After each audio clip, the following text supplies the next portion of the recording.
When you hear the word peace, what comes to mind? Probably just no fighting, right? The absence of conflict? But what if it's more than that? What if peace is something you can actually build, like a blueprint? Well, today, we're diving into a really interesting message from a personal website that tries to do exactly that. It lays out a structured 5-part framework for peace, and it does it one letter at a time. So the website we're looking at, which is from Muhammad Ali Khalid, opens with this greeting. Right off the bat, it sets this really thoughtful, contemplative tone. It's like a cue that we're about to get into something pretty specific and meaningful. And what's cool is how direct the author is. There's no mystery here. The website has one goal, and one goal only, to share a very particular message with anyone who visits. And that message? It's all about peace. But hold on, this isn't just some vague, fluffy idea. The author presents peace as a real, structured, actionable framework, something we can actually break down and, really get our heads around.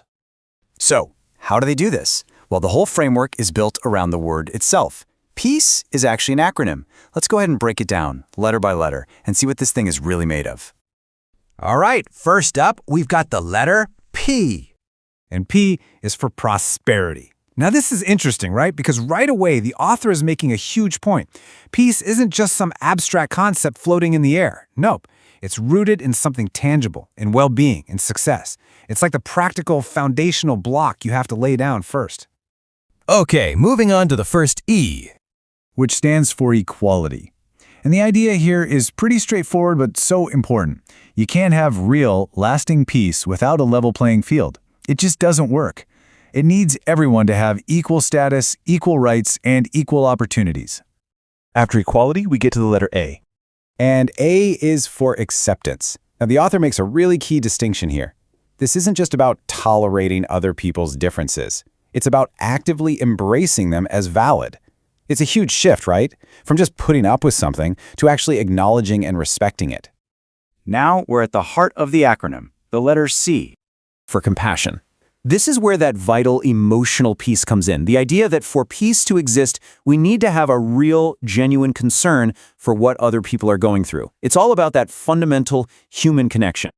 And to round it all out, the last letter, the second E, stands for education. And this is such a powerful way to end it, don't you think? It's saying that peace isn't something that just happens. It's not a passive state. It's something that has to be actively learned, really understood, and then passed on to the next generation. So let's just lay it all out there together. We've got prosperity, equality, acceptance, compassion, and education. That's it. That's the 5-part architecture of peace according to this framework. It's pretty amazing how it connects economic ideas, social values, and even personal feelings all into one big, cohesive vision. Okay, so that's the what of the framework. We get the 5 pieces. But you might be wondering, why these 5 things? Well, the author gives us a really clear answer to the why as well. And where this definition comes from is just as important as what the definition is. So, what's the philosophical anchor here? What's holding this specific combination of ideas together? The author doesn't leave us guessing. They are super explicit about the source of this framework. And here it is. According to the website, this entire message of peace is, and I quote, acquired by total submission to God. Whoa, that one line changes everything, doesn't it? It directly links this whole 5-part framework to a spiritual foundation.